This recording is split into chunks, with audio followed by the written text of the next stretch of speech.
Bien, gracias por reconectarse. Vamos a continuar, muchachos. Vamos a continuar revisando nuestro tema que estábamos platicando de electromagnetismo. Y aprovecho para decirles, muchachos, hacer el comercial, más bien recordarles que al final de la sesión está el formulario para que registren su asistencia y que la tolerancia a esta sesión ya está dada previamente. Por eso la iniciamos 15 minutos después de la hora. Entonces, procuren conectarse 3 minutos. Entre esos 15 minutos, 3 minutos posteriores a ello, cerramos el acceso y tal vez si alguien más se conecta más tarde por cuestiones técnicas, pues lo recibiremos, pero vamos a tardar en recibirlo, así que tengan cuidado, por favor.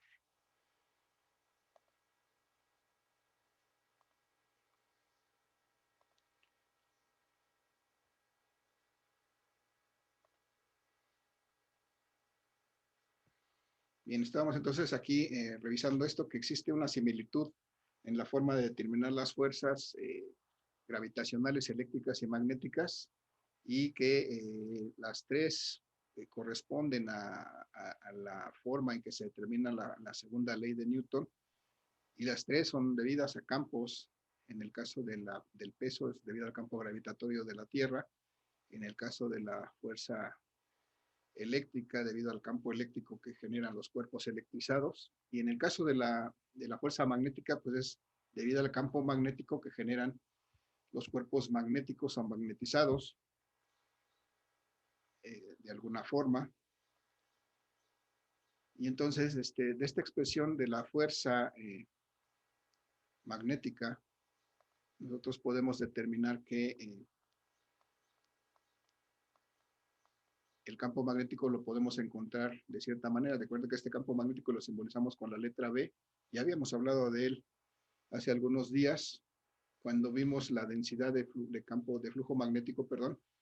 Esta letra B es precisamente densidad de flujo magnético, pero frecuentemente lo vamos a nombrar más comúnmente como la inducción magnética o simplemente como el campo magnético. Siempre que hablemos de campo magnético, nos estaremos refiriendo a esta propiedad que es la densidad de campo magnético. Entonces, y eso es lo que va a ser de nuestro interés en los próximos días, determinar la intensidad del campo magnético. Si la despejamos de esta ecuación, vamos a ver que eso va a ser el producto de la fuerza, pero la relación entre la fuerza y la masa magnética, o la intensidad del polo magnético, que es lo que nosotros hemos estado manejando aquí. Si podemos sacar la relación de estas dos cosas, entonces podemos determinar el campo magnético o la inducción magnética de un cuerpo, perdón, que produce un cuerpo magnético, un cuerpo magnetizado. Perdón, pero sigo recibiendo a sus compañeros que llegan tarde, o se reconectan tarde. Esperemos que sea una dificultad técnica, pero recuerden que la pausa es de 2 minutos, no de 5 ni de 10. Bien, entonces de esta manera puedo determinar el campo magnético a partir de una fuerza que se produce. Y bueno, por esta definición, por esta forma en que está determinado este campo magnético, pues se dice que este campo magnético es la fuerza por unidad de polo magnético, lo que está aquí descrito. Es otra forma de definir este campo magnético o inducción magnética como la fuerza por unidad de polo magnético. Y lo interesante es que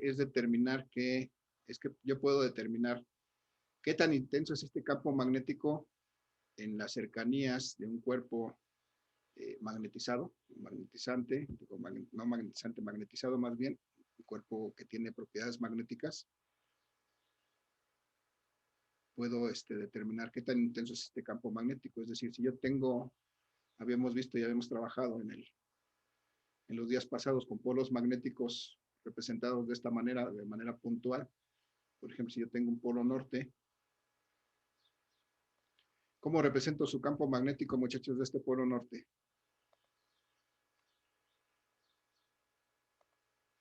¿Alguien se acuerda cómo se representa el campo magnético?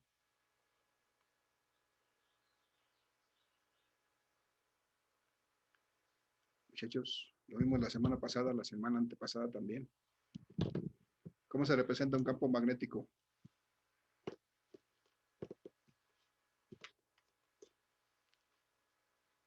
¿Hay alguien ahí, muchachos, que me acompañe? ¿Sí me escuchan?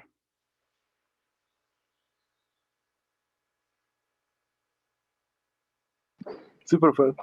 Sí, sí se escucha. Ah, ok, gracias. Vale, entonces la pregunta era, ¿cómo representa un campo magnético, muchachos? ¿De qué me valgo para representar un campo magnético? ¿En dirección y sentido? Casi no te escuché, si lo repites. ¿Dirección y sentido? Ajá, sí tiene dirección y sentido, pero ¿cómo lo represento? ¿Cómo lo dibujo? Pues para visualizarlo aquí. ¿Qué uso para representarlo, ese campo magnético?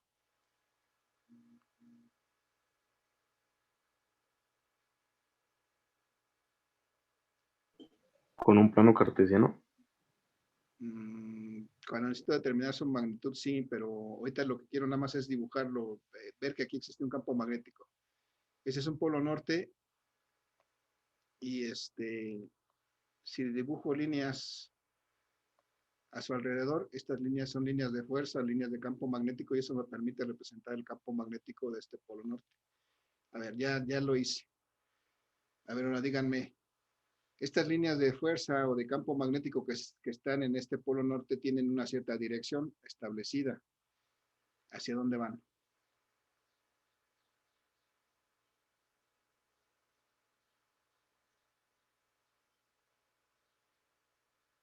¿Hacia adentro o hacia afuera de ese polo magnético norte?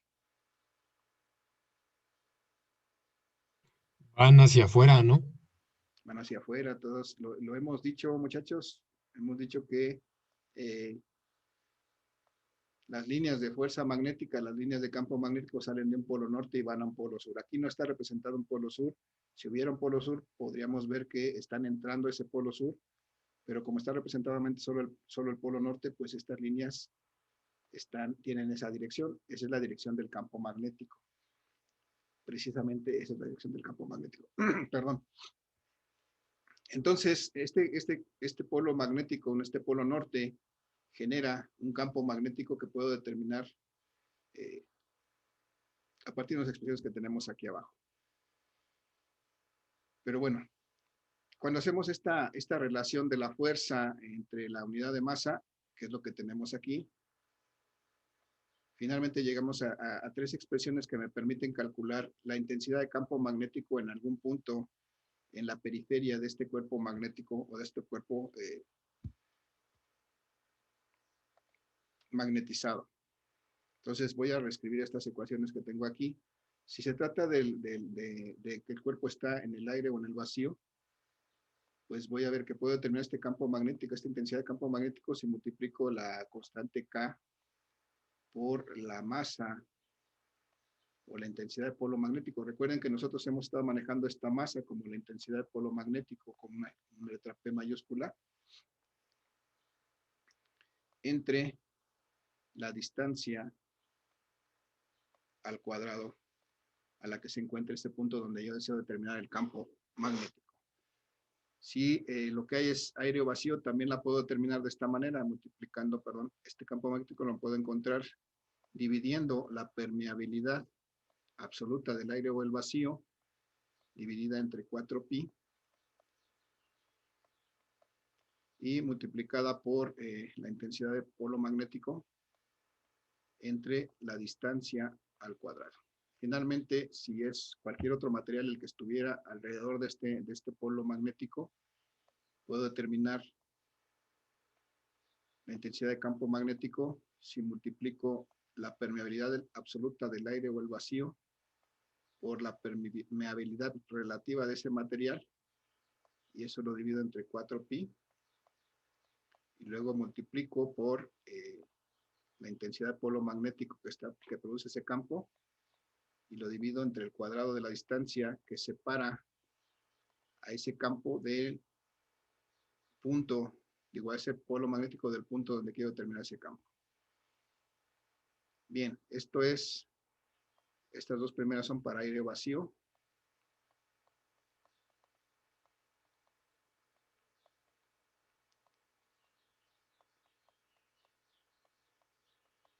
tercera es para cualquier otro material.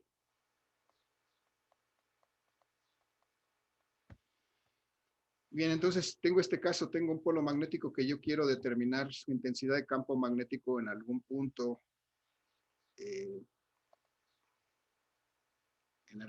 a una cierta distancia. Por ejemplo, aquí.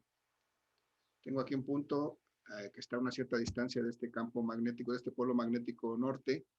Voy a suponer que de aquí a acá tengo una distancia, no sé, de 2 metros.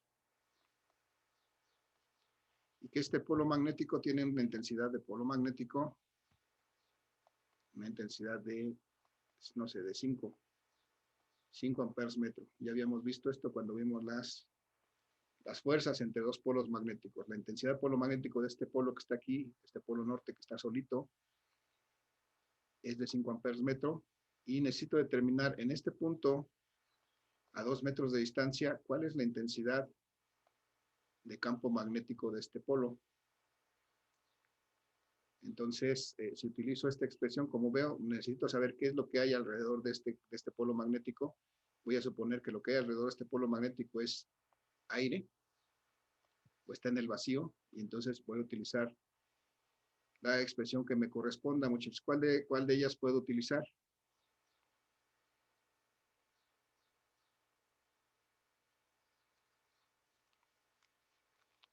Muchachos, se trata de que me vayan ayudando, porque si no, no tiene sentido que esté yo aquí hablando. Mejor grabo la clase y se la dispongo. No tiene sentido que estemos aquí reunidos. Pues podría ser la segunda, ¿no? Bien, necesito determinar la intensidad de campo magnético en ese punto a una cierta distancia. Lo que digo que alrededor de este polo magnético hay aire o vacío. ¿Cuál de las expresiones matemáticas que tengo abajo me sirve para hacer eso? La segunda. La segunda. Bien, realmente me sirve cualquiera de las dos, la primera o la segunda, pero si quieres usamos la segunda, está bien. Vamos a usar la segunda, que me da el mismo resultado que la primera. Si voy a determinar la intensidad de campo magnético en este punto, voy a decir que este campo magnético debe ser igual a, de acuerdo con esa expresión, a la permeabilidad del vacío dividida entre 4pi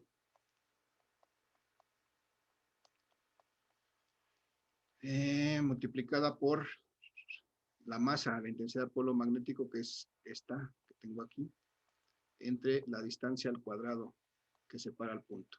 Ok. Muchachos, ¿cuánto vale la permeabilidad del vacío? Ese valor ya lo vimos antes.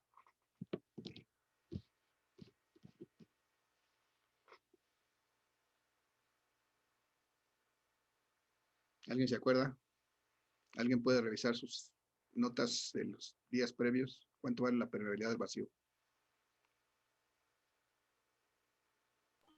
Era 4pi por 10 a la 4pi. menos 7. 4pi por 10 a la menos 7. 4pi por 10 a la menos 7.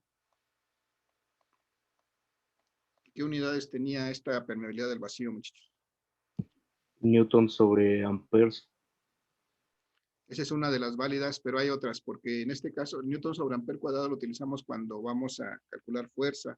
En este caso vamos a calcular campo magnético. Hay otras unidades, son Weber sobre amper metro. Confírmenme.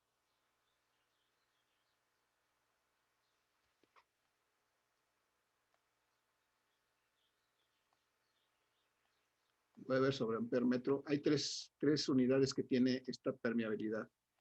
Una son Newton sobre amper cuadrado, que es lo que estuvimos usando cuando calculamos la fuerza entre polos magnéticos. Weber sobre amper metro, que es la otra, si no mal me acuerdo. Y bueno, vamos a multiplicar aquí por la intensidad de este polo magnético, que son 5 amperes metro.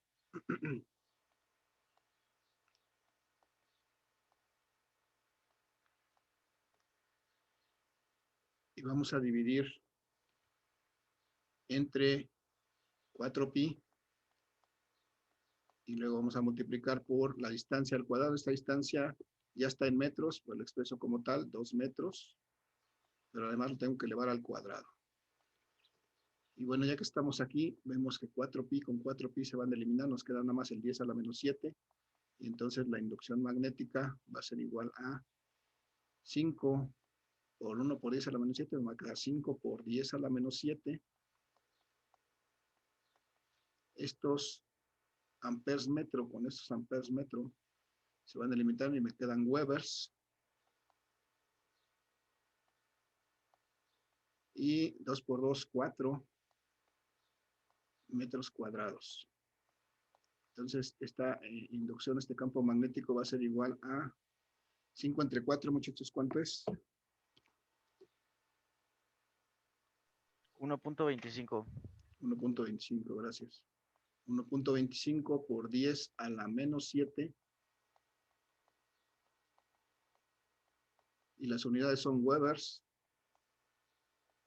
por metro cuadrado. ¿Qué es eso, muchachos? Webers por metro cuadrado, ¿qué es?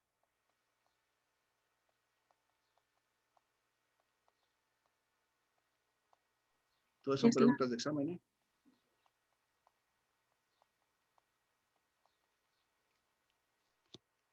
¿Cuáles son las unidades de la densidad de campo magnético? En este caso, webers por metro cuadrado. ¿Nadie tiene a la mano sus apuntes por ahí que me ayude?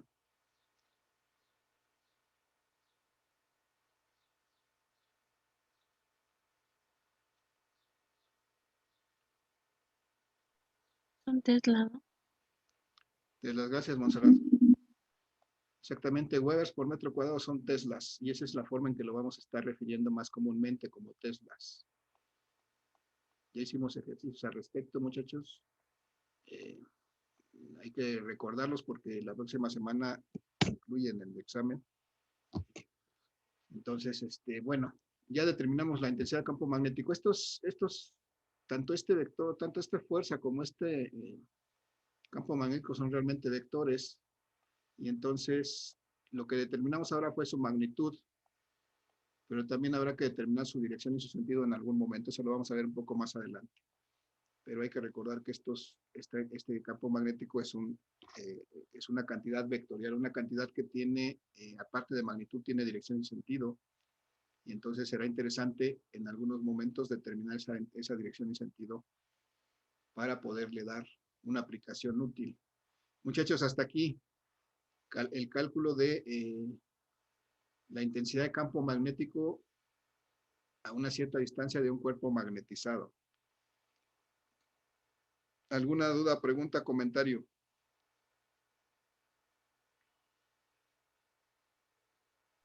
No. ¿No? No, no.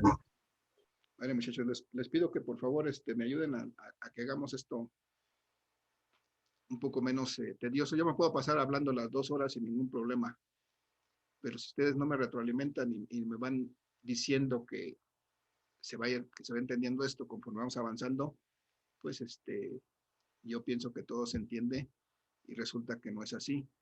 Entonces, si no hay participación, pues no tiene sentido que estemos aquí sentados en esta sesión.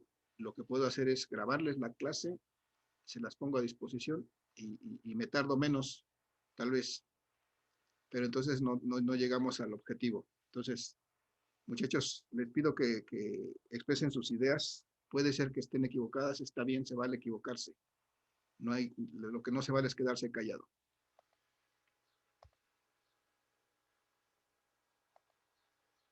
Bien, vamos a continuar entonces, muchachos. Vamos a revisar la siguiente lámina. Esta información también ya les hice llegar a través de la asignación en Classroom, el material en Khan Academy. Entonces, ahí ya hay una descripción de este fenómeno. Y vamos a revisar lo que nos dice esta lámina. Precisamente nos habla del electromagnetismo, que es esta parte de la física que pues vincula de alguna manera, liga a los fenómenos eléctricos y magnéticos. ¿Qué me dice eso? Pues que el fenómeno eléctrico, es decir, la electricidad y el magnetismo están íntimamente relacionados. Y para ser más específicos, se puede producir magnetismo con electricidad o se puede producir electricidad por medio de magnetismo. Es decir, hay una relación en los dos sentidos. Eso es básicamente lo que se refiere al electromagnetismo.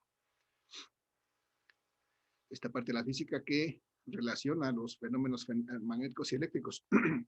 Esto se descubrió a partir de un experimento que hizo este señor, Hans Christian Ørsted, que en 1820 lo que hizo pues, fue un experimento muy simple, pero que le dio precisamente, revolucionó esta situación, porque permitió ligar precisamente los fenómenos eléctricos con los magnéticos. Aquí está, en esta imagen está esa representación, en la que un conductor eléctrico es colocado en la proximidad de una brújula. De manera original, esta brújula estaba apuntando, como es normal, en dirección del norte geográfico, y mientras no se hacía circular ninguna corriente por ese alambre, por ese conductor, pues esta brújula continúa haciendo su labor de siempre, es decir, apuntando hacia el norte geográfico.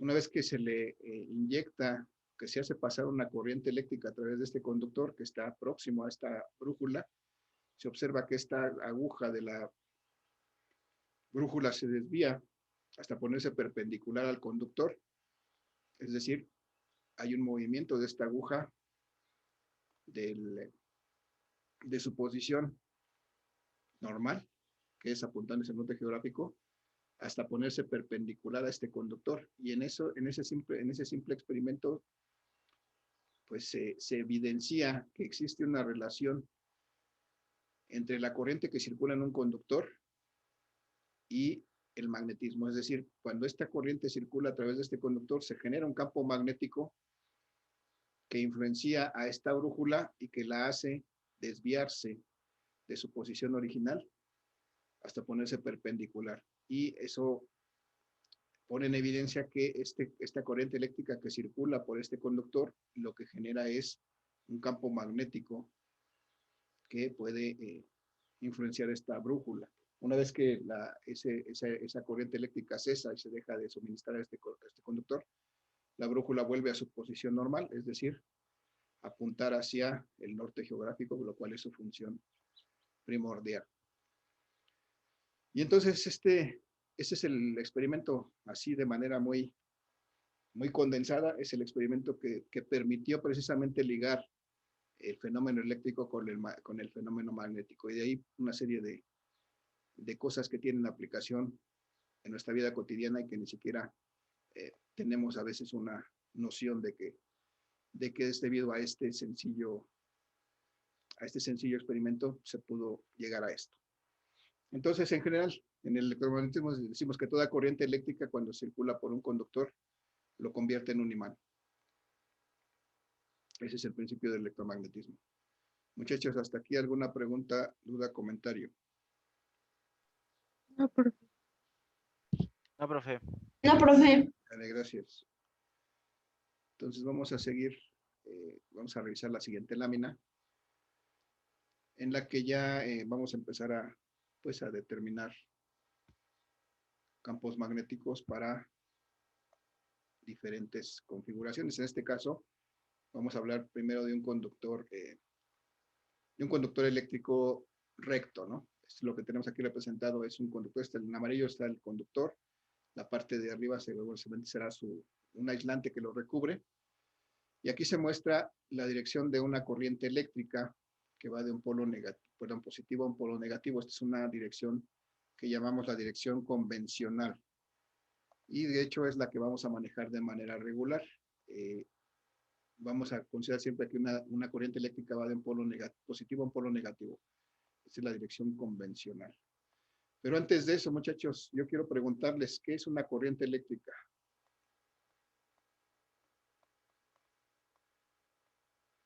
De su curso de Física 3, muchachos, ¿qué es una corriente eléctrica? Flujo de electrones. Es un flujo de cargas, ¿no? Eléctricas. Flujo de cargas eléctricas, ajá. ¿Qué nos decías, Monserrat, perdón? Un flujo de electrones. Flujo de electrones, muy bien. Bien, en eso consiste precisamente una corriente eléctrica, en un flujo de electrones o de cargas eléctricas a través de un conductor, ¿no? de un material que permite, que facilita precisamente el movimiento de esos electrones. Es decir, para que haya una corriente eléctrica, pues aquí debe haber el movimiento de partículas subatómicas que se llaman electrones, y el movimiento continuo de estos electrones pues produce precisamente esa corriente eléctrica. Y ahora, debido al experimento que hizo el señor Oersted, pues descubrió que esta circulación de electrones o de partículas a través de un conductor eléctrico, pues lo que generaba a su alrededor era un campo magnético, es decir, se comportaba como un imán.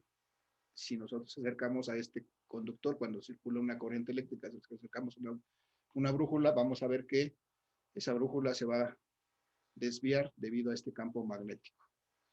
Entonces, pues es lo que vamos a ver en este primer caso.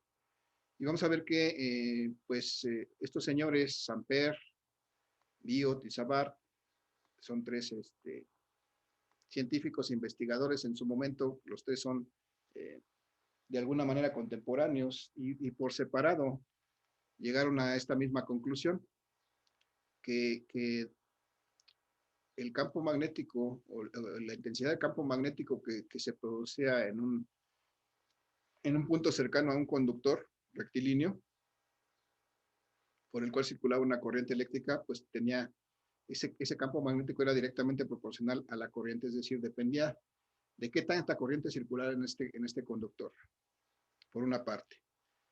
Pero además era inversamente proporcional a la distancia al punto en que se medía ese campo, es decir, a medida que el punto estuviera más cercano, pues este campo sería más intenso. Si el punto se alejaba, pues se reducía esa intensidad del campo magnético. Entonces aquí está este esquema representando un conductor por el cual circula una corriente, y si en un punto P, a una cierta distancia R de este punto, de este conductor, se puede determinar la intensidad de campo magnético que produce este conductor que es circulado por una corriente. ¿Y cómo se determina ese campo magnético? Pues aquí tenemos la expresión matemática. ¿Sí?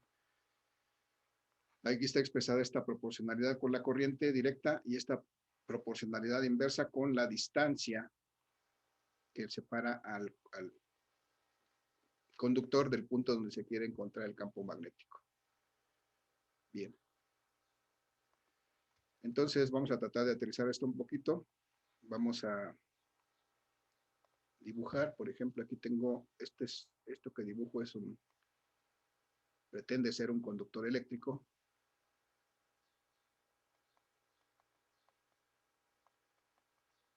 Un conductor eléctrico por el cual circulan electrones. Voy a ponerlo así, me cuesta más trabajo dibujar las bolitas que otra cosa. Circulan electrones en una cierta dirección. Vamos a suponer que esta es la dirección en que están circulando esos electrones. Entonces eso me dice que acá habría un polo positivo y aquí habrá un polo negativo. No dibujo el resto porque, para simplificar.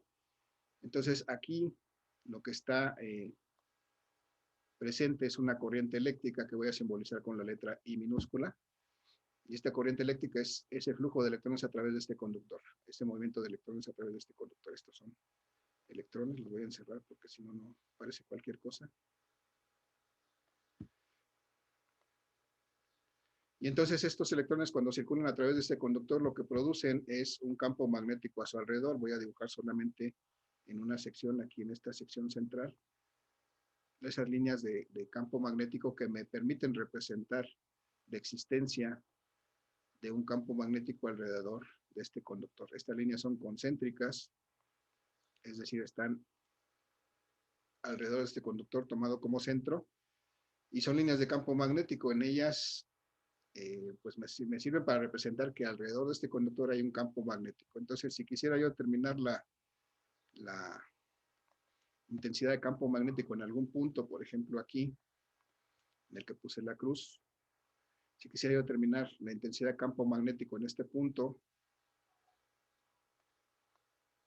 entonces pues eso va a depender de varias cosas. En primera instancia va a depender de qué tan intensa es esta corriente, es decir, qué tantos electrones están circulando a través de este conductor, qué tan rápido lo estén haciendo también.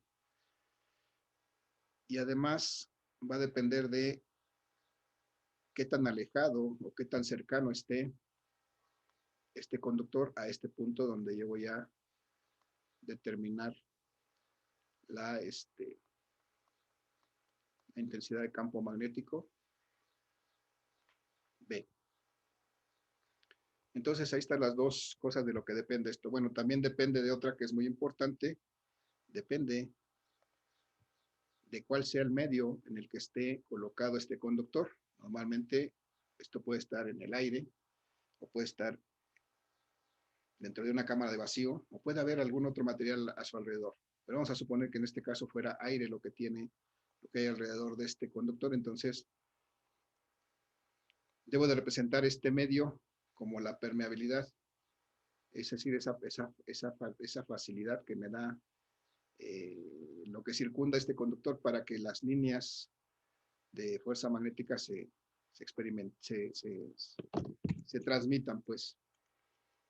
Entonces, esta intensidad de campo magnético la puedo determinar de esta manera. Ya tengo acá abajo la expresión. Si multiplico la permeabilidad del medio por la corriente que circula a través de ese conductor y eso lo divido entre 2pi multiplicado por la distancia que separa al conductor del punto donde se va a evaluar ese campo magnético. Y de esa manera puedo determinar qué tan intenso es el campo magnético en ese punto específicamente. Vamos a darle valores, muchachos. ¿Qué voy a hacer? Vamos a suponer que este punto está a una distancia corta, va a estar a una distancia, por ejemplo, de 10 centímetros. Que la corriente que está circulando por este conductor es de, no sé, de 5 amperes. Es una corriente grande, pero 5 amperes. 10 centímetros y que esto es aire o vacío lo que está alrededor de este conductor. Entonces yo puedo determinar la intensidad de campo magnético en este punto simplemente utilizando esta expresión. En este caso, como voy a utilizar aire o vacío, pues la permeabilidad que debo de utilizar es precisamente la absoluta del aire o el vacío. Y entonces, muchachos, ¿a qué es igual esto? ¿Cuánto sustituye en lugar de la permeabilidad del aire o del vacío? ¿Cuánto vale? Lo acabamos de ver en el caso anterior. Sería 4pi por 10 a la menos 7 Muy bien, gracias. 4pi por 10 a la menos 7. sobre 2pi por el radio, que sería 1 por 10 a la menos 2. Muy bien, gracias.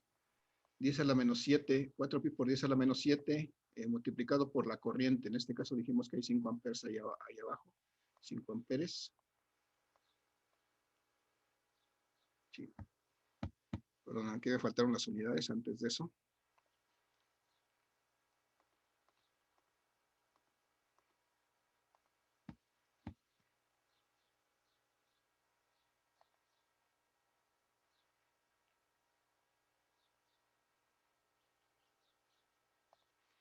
Decíamos que las unidades de esta permeabilidad, en este caso, las vamos a utilizar como Weber sobre amper-metro.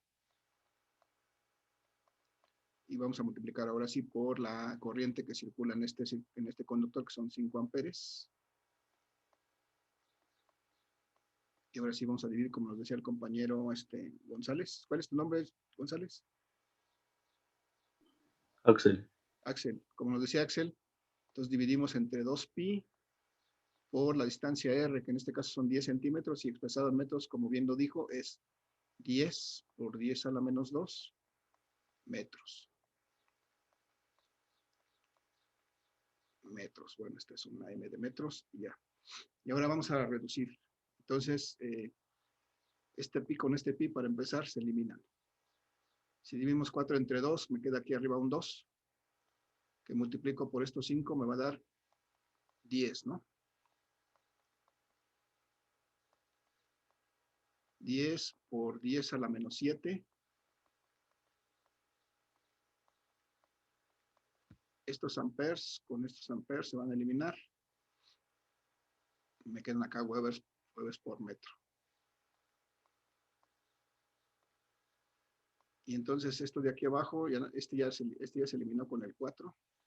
Y me quedan solamente 10 por 10 a la menos 2. Y acá me quedan metros. Muchachos, ¿cuánto vale esta inducción magnética en este punto? ¿Cuánto es 10 entre 10? 1. 1 ¿Por 10 a la qué?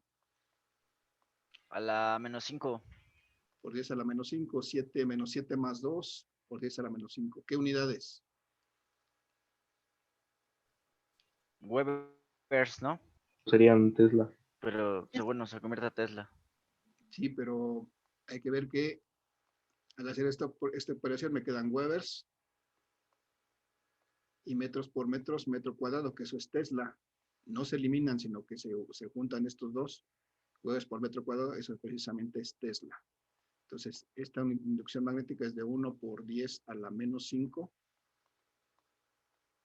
Teslas, Webers por metro cuadrado o Teslas. Esta es la inducción magnética en este punto B, que dista 10 centímetros de este conductor por el cual circulan 5 amperes de corriente. Si desde luego si tomo una distancia más grande, por ejemplo, de 1 metro, 2 metros, pues esto se va a hacer más pequeño, porque es inversamente proporcional a la distancia.